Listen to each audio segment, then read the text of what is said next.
Welcome back to the Yoga Reports. This is Lila Maya. I'm back in Ibiza, as you can see, in the land of the red earth and the land of rituals, actually.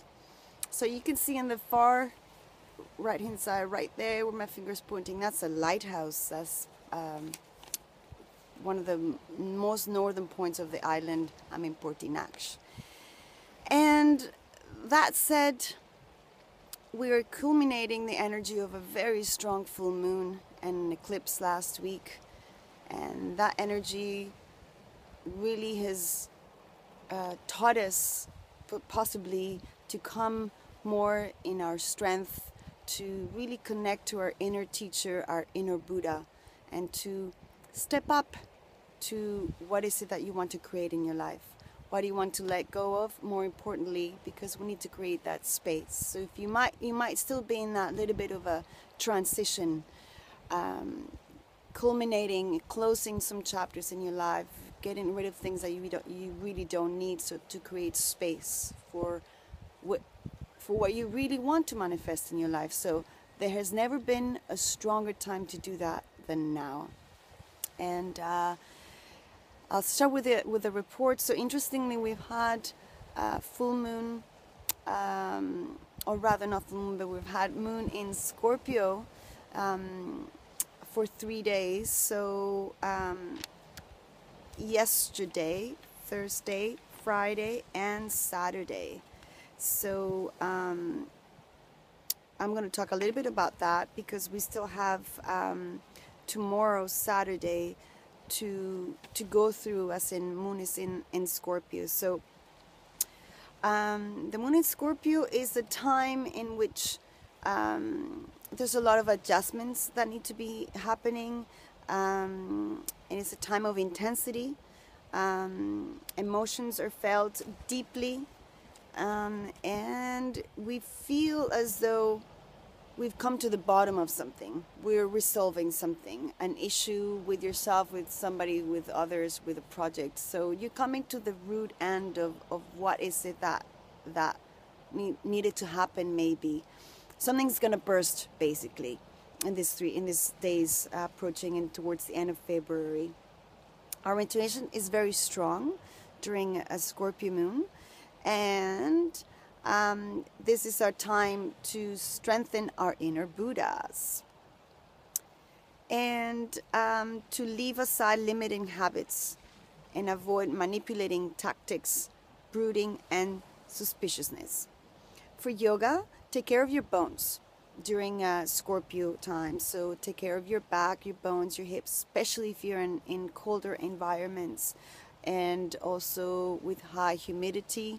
Take care of your bones. So a little bit of self-abhyanga will be recommended. And your kidneys. So pranayama and meditation. So we're starting to see a very strong inner divine goddess revolution happening. So the Shakti within is waking up, and we can see this very strongly in the rise of women's circles, women just stepping up, and I love that. So we're going to start to see that more and more.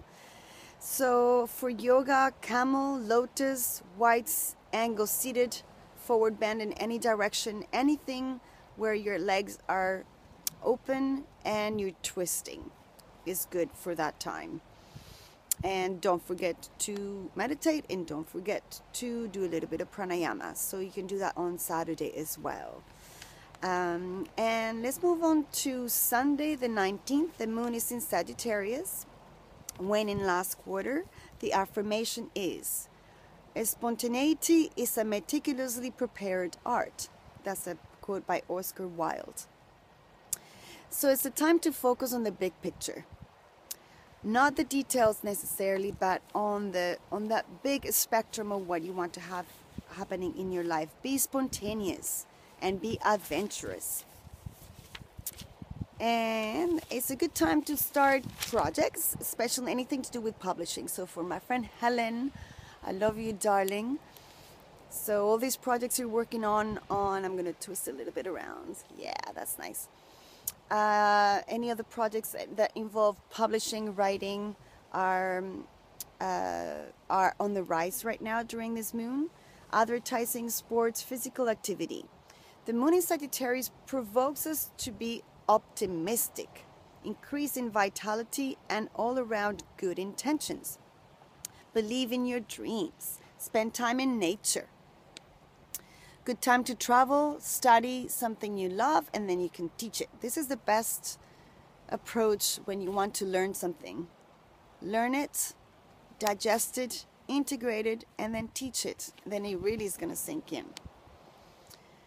Avoid working with your hands during this moon in Sagittarius. For yoga, the respiratory system is, we can say, it's enhanced during this day. So do a lot of pranayama, maybe a little bit of extra pranayama these days. Stop smoking. Maybe a little think about healing your lungs. So eucalyptus oil, a little bit of hammam, anything that's going to stimulate your lungs these days.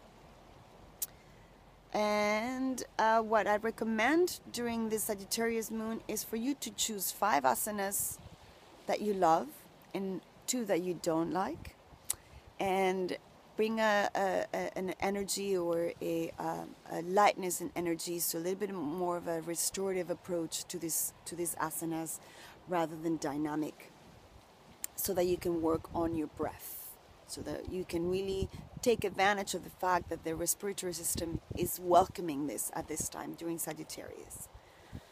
And don't forget to meditate, and don't forget to do a little bit of Shavasana. For Monday the 20th, the moon is still in Sagittarius, so please follow what I just said.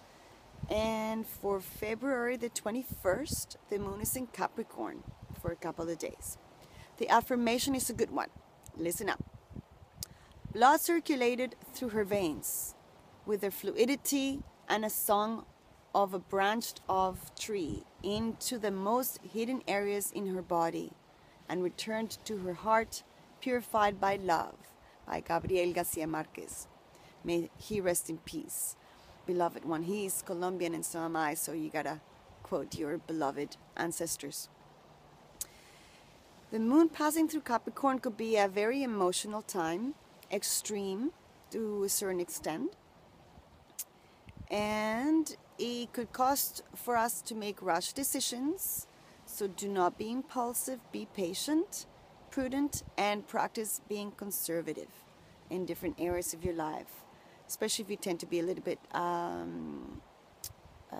rushed in how you do things. It's a good time to bring projects to an end. So think about things that have been lingering on for you. You can close them and close that chapter this time. And take your new task one step at a time. So don't jump ahead, one breath at a time, one day at a time. Don't borrow money during a Capricorn moon. And it's not a good time to start a new job. And it's a good day for building things. So this time it's good to use your hands. And building anything that you think about that involves building and activity in that sense. Avoid being rigid, and work on your relationships with elders. And for yoga, keep warm is what I'm seeing here in my notes. It takes me hours to do these notes, by the way. Hours. Keep warm and take care of your knees. So a little bit of self-abhyanga again, and a little bit doing meridian stimulation. I think I'm going to do a video on meridian stimulation, which is a Chinese technique that also taps into the marmas, which is an Ayurvedic technique of opening up blocked channels. So think about gentle warriors, warrior 1, 2, and 3, to build strength in the knees, and a little bit of movement up and down in or either direction during your warriors.